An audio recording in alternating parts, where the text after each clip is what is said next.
Olá, bem-vindo ao Globo Notícia Europa, um novo programa feito especialmente para você, assinante da Globo Internacional. Todo domingo vamos trazer as notícias em destaque na semana, curiosidades, serviços e nessa edição de estreia você vai ver. Países europeus abandonam a energia nuclear e a decisão vai afetar o bolso dos brasileiros. Pepinos contaminados deixam a Europa em alerta. Quais cuidados você deve ter? Atenção com o que escreve na internet. Sua identidade pode ser revelada. Novo tratamento promete reduzir o número de transplantes de córnea. E que tal comprar uma máquina fotográfica de 1 milhão de euros? Depois de muita discussão e protestos, o governo suíço decidiu abandonar de vez a energia nuclear. Pediu ao parlamento que aprove uma lei para que as usinas sejam fechadas e não substituídas quando atingirem o limite de uso. A última usina atômica da Suíça será fechada em 2034.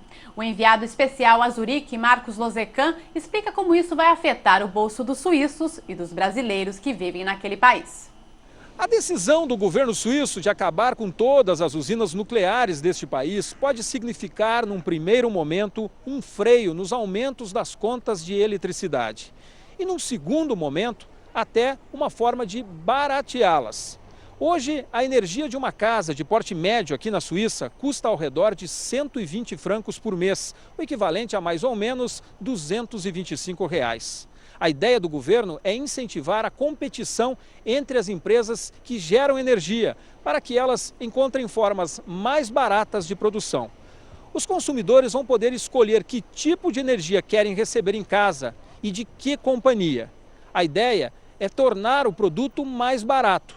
Todos serão beneficiados. Segundo a Embaixada do Brasil aqui na Suíça, 35 mil brasileiros vivem neste país e eles também vão ganhar essa vantagem diretamente no bolso. O parlamento suíço, que geralmente acata as decisões do governo, começa a discutir o projeto na próxima quarta-feira. Marcos Lozecan, de Zurique, na Suíça.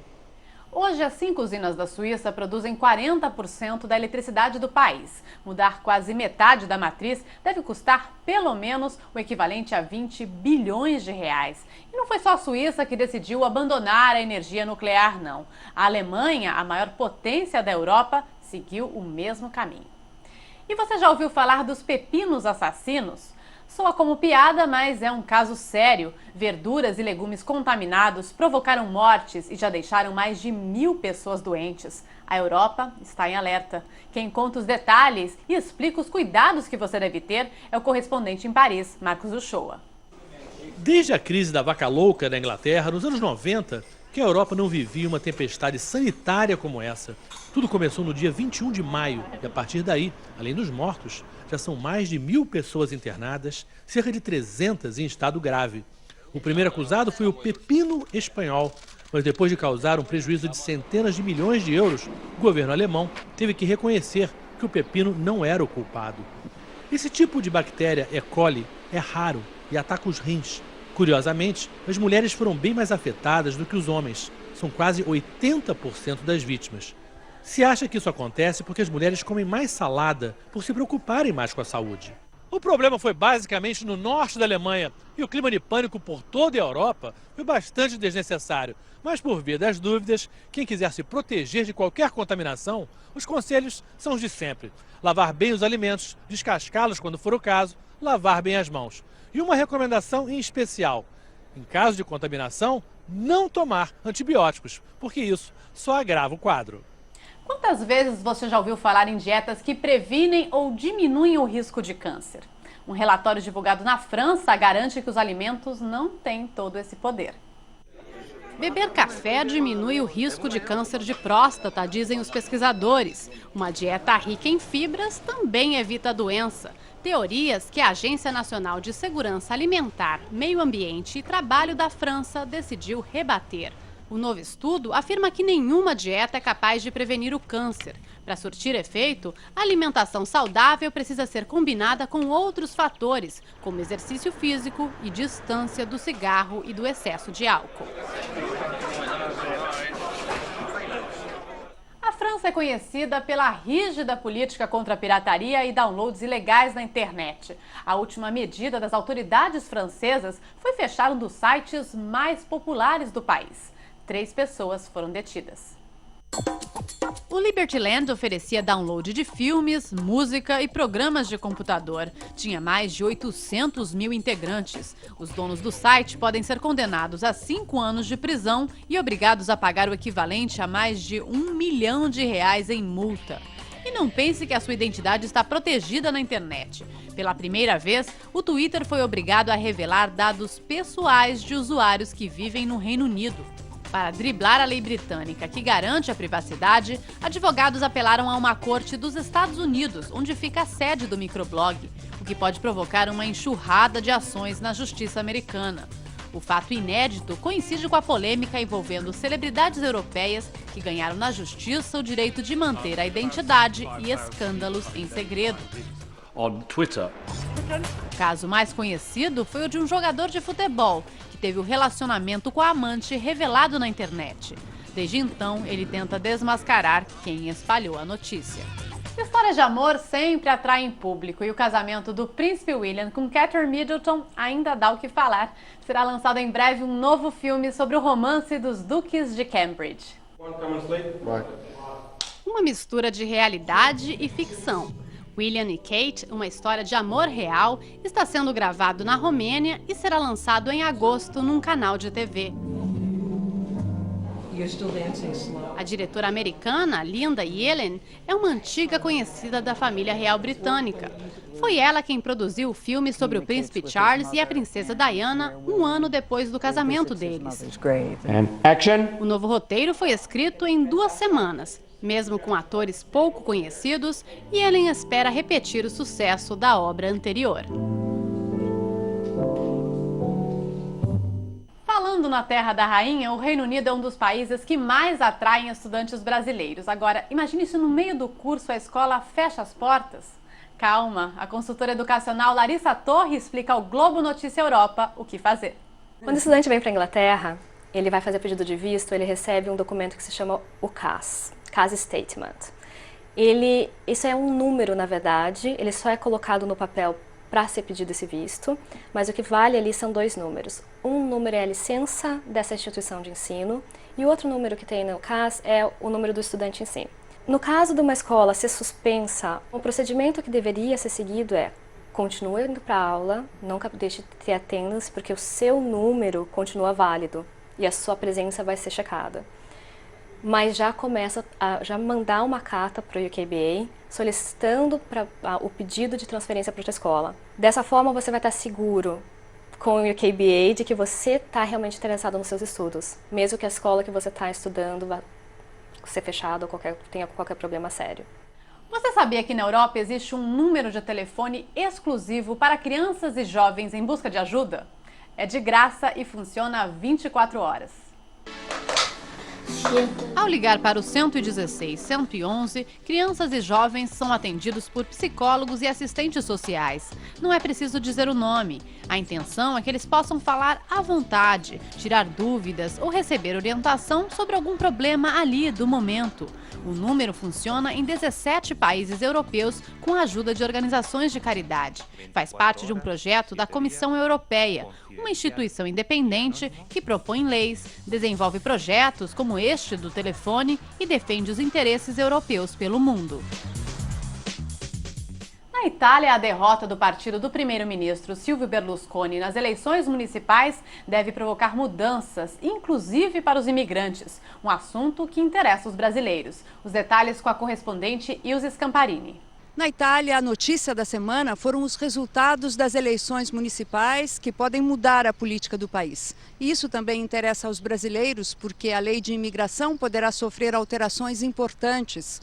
Os investimentos na saúde, educação e meio ambiente também deverão ser aumentados. Segundo os especialistas, o governo atual de Silvio Berlusconi sai muito enfraquecido desta vitória dos partidos de centro-esquerda em Milão, Nápoles e em outras capitais.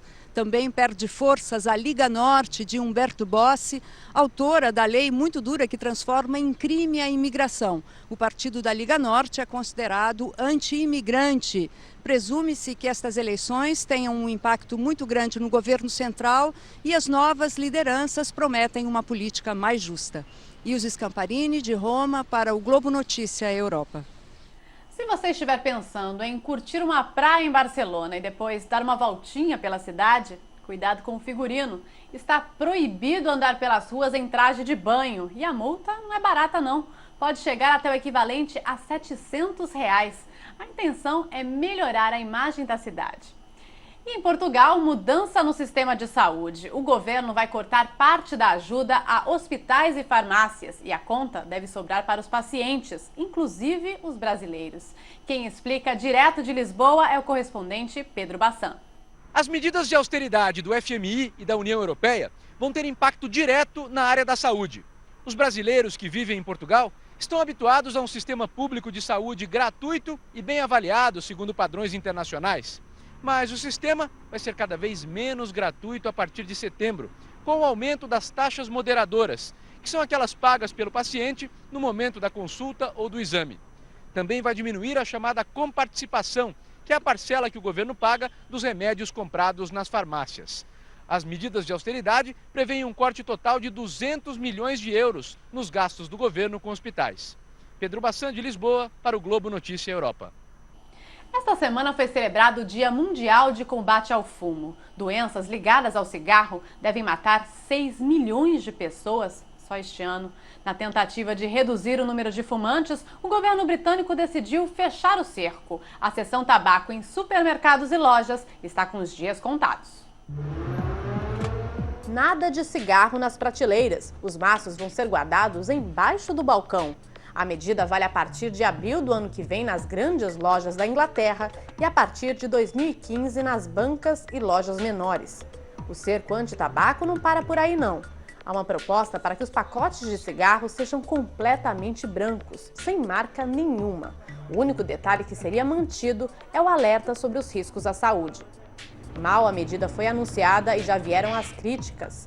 Muita gente questiona a eficiência, o risco de falsificação e também por que o governo não faz a mesma coisa com o álcool. 1/5 dos adultos fuma aqui na Inglaterra e uma pesquisa feita recentemente mostra que a maioria, mais de 60%, quer parar.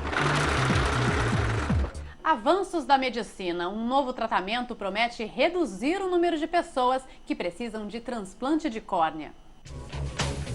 Desenvolvido em Manchester, na Inglaterra, o tratamento é voltado para quem sofre de ceratocone, uma doença de causa desconhecida que faz o olho ficar com um formato semelhante ao de um cone, como uma bola de rugby. Atinge principalmente pessoas de 15 a 35 anos.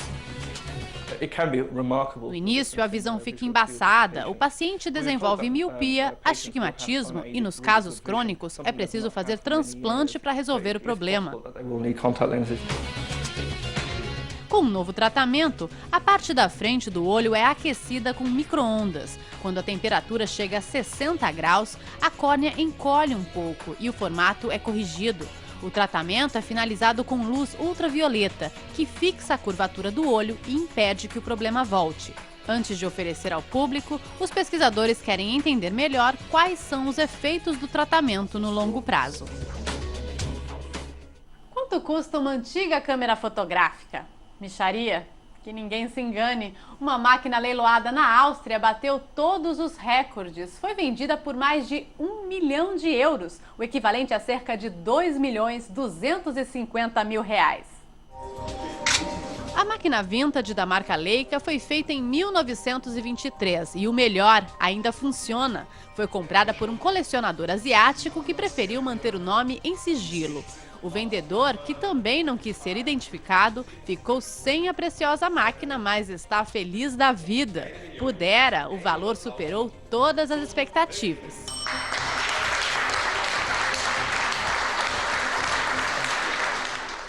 Essa foi a primeira edição do Globo Notícia Europa e a gente tem um encontro marcado no próximo domingo com muita informação nova, curiosidades, serviços e, claro, as notícias da semana. E para terminar, imagens do novo documentário sobre Ayrton Senna, que estreou essa semana aqui na Europa e está sendo bastante elogiado. Muito obrigada pela companhia e até domingo que vem.